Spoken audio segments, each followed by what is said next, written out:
खुश नसीब है हनीफ भाई कि ये जाकर मुस्तफ़ा का रोजा देखेंगे, ताजदारे मदीना की बारगाह में हाजिरी होगी, काबे का तवाफ करेंगे। अल्लाह ताला हमें भी तौफीक अता फरमाए। तकरीर हो गई मुकम्मल। एक आखिरी बात मैं हनीफ भाई के लिए खास तौर पे अर्ज कर रहा हूं। 3 किस्म के हज होते हैं। कितने? 3 किस्म के हज होते हैं। एक होता है जिसे कहते हैं क़िरान। एक किस्म क्या है? क़िरान। एक दूसरी किस्म क्या है? जिसे कहते हैं तमत्तो। और एक तीसरी किस्म है हज की, उसका नाम है इनफिराद। ये 3 किस्में हैं, समझ रहे हैं आप हजरात? इफराद। 3 किस्में हज की हैं। इन तीनों किस्मों को मैं 2 मिनट के अंदर आपकी खिदमत में रख देता हूं। और जब हाजी जाता ना हज के लिए, असल मामला नीयत का होता है। बोलो, असल मामला जो होता है वो नीयत का। क़िरान, अगर कोई शख्स ये नियत कर रहा है, क़िरान करने वाला कारिन कहलाता है। इसमें होता क्या है? इसमें उम्रा और हज का एहराम एक साथ बांधा जाता है। समझ रहे हैं? हाजी जब हज करने जाते हैं तो हज जो होता है वो तो 8 से शुरू होता है ना। उसके पहले के जो दिन है उसमें क्या करते हैं हुज्जाज, हाजी लोग? उसमें उम्रा करते हैं। क़िरान वो किस्म है जिसमें हज और उम्रे का एहराम एक साथ बांधा जाता है, मगर उम्रा करने के बाद ये कारिन यानी ये जो हाजी है जिसने ये नियत की है, ये उम्रा करने के बाद में ये एहराम में ही रहता है। और फिर उसके बाद में ये जो है उसी हालत में हज भी करता है।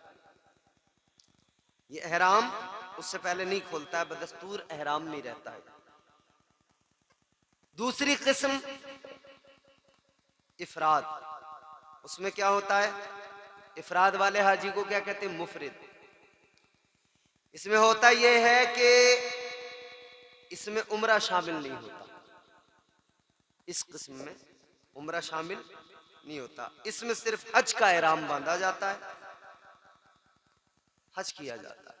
और तीसरा जो है ना तमत्तो, हिंदुस्तान से जाने वाले, बर्रे सगीर एशिया से जाने वाले, बांग्लादेश, पाकिस्तान, एशिया वाले जितने भी जाते हैं ये आम तौर पे यही करते हैं, तमत्तो। इसमें क्या होता है कि हाजी उम्रे की नियत करके उम्रे का एहराम बांध लेता है। उम्रे से फारिग हुआ, उम्रे मुकम्मल की, एहराम खोल दिया। उसके बाद में फिर वो हज के लिए दोबारा एहराम बांधता है और अरकान हज अय्याम हज में अदा कर लेता है। 3 किस्मों का। हमारे यहाँ से हिंदुस्तान से जाने वाले यही तीसरा जो है ना तमत्तो, पहले उम्रे की नियत करके उम्रे का एहराम बांध। क्योंकि होता क्या है कि जो उम्रा पहनने के बाद में जो एहतिमाम है ना, जो ख्याल रखना है, आम तौर पे कहीं ना कहीं आदमी गड़बड़ा जाता है। और इतने लंबे टाइम में 10, 11 दिन, 12 दिन के इस लंबे वक्त में कहीं ना कहीं चूक अगर हुई तो फिर दिक्कत आ जाती है। तो इसीलिए क्या करते हैं कि पहले उम्रे की नियत की, उम्रे का एहराम बांधा, उम्रा कर लिया, फिर उसके बाद में उम्रे मुकम्मल अय्याम हज आए तो फिर हज की नियत की, एहराम बांध लिया। मगर मेरे अजीज, अल्लाह ताला ने जिस जिस पर भी करम फरमाया, जिस जिस को भी अल्लाह ने ये तौफीक दी, कितने खुश नसीब हैं। मगर याद रहे, जाएं अच्छी नीयत के साथ। अल्लाह ताला नीयतों पर अमाल के फैसले करता है।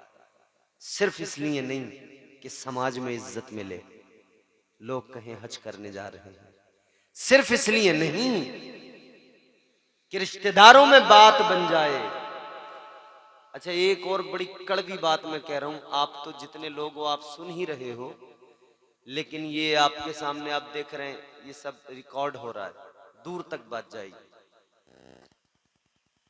हाफिज राशिद साहब, एक बड़ा मामला चला है आजकल, लोगों पर हज फर्ज होता है और वो उम्रे पे जा रहे होते हैं। बहुत चल रहा है, हज फर्ज है, उम्रे कर रहे हैं, दना दन दना दन दना दन। वो देख रहा है कि भाई हज में तो लग रहे हैं 3 लाख और उम्रे में हो रहा है 80,000 में काम। उम्रा करने निकल गए। याद रहे, जिस तरह नमाज फर्ज है मुसलमान पर, जिस तरह मुसलमान पर रोजा फर्ज है, जिस तरह मालिक निसाब पर ज़कात फर्ज है, उसी तरह साहिब इस्तिताअत पर हज करना फर्ज है। 100 उम्रे कर ले अगर इसने हज नहीं किया जबकि इस पर फर्ज था, तो ये मुजरिम ठहरेगा, अल्लाह की बारगाह में जवाब बन नहीं पाएगा। याद रहे, हज फर्ज है, उम्रा कर रहे हैं। और आजकल उम्रा लोग जो है ना, इसको एक, जैसे दुबई जा रहे हैं घूमने के लिए, बुर्ज खलीफा देख रहे हैं, फोटो खिंचवा रहे हैं, दनादन दनादन दनादन। लोग उम्रे में भी अब यही करने लगे, पिकनिक की तरह बना लिया इसको। और वो जो मरदूद बैठे हैं ना वहां पर हुकूमत में, उन्होंने भी अब यही सोच लिया है कि बस पैसा कमाओ पैसा कमाओ पैसा कमाओ। उन्होंने भी ऐसे हालात बना दिए कि भाई आओ, घूमो फिरो, सेल्फियां लो, जाओ। है नहीं? उम्रा नहीं, उम्रा आप चाहे जितने करें, आपका जितना दिल चाहे, लेकिन हज फर्ज है तो हज करना जरूरी है। फिर उम्रा करके जान नहीं छूटेगी, हज ही करना पड़ेगा। याद रहे, अल्लाह ताला नेक अमल की तौफीक दे। परवरदिगार हम सबको दुनिया और आखिरत की भलाइयाँ नसीब फरमाए और हुजूर का प्यारा रोज़ा दिखाए। दौरानी गुफ्तगू जो गलतियाँ सरज़द हुई, अल्लाह मुआफ़ फरमाए। अस्तग़फिरुल्लाह रब्बी मिन कुल्लि ज़ंबिन व अतूबु इलैह। कलमा शरीफ पढ़े, ला इलाहा इल्लल्लाहु मुहम्मदुर रसूलुल्लाह सल्लल्लाहु अलैहि वसल्लम व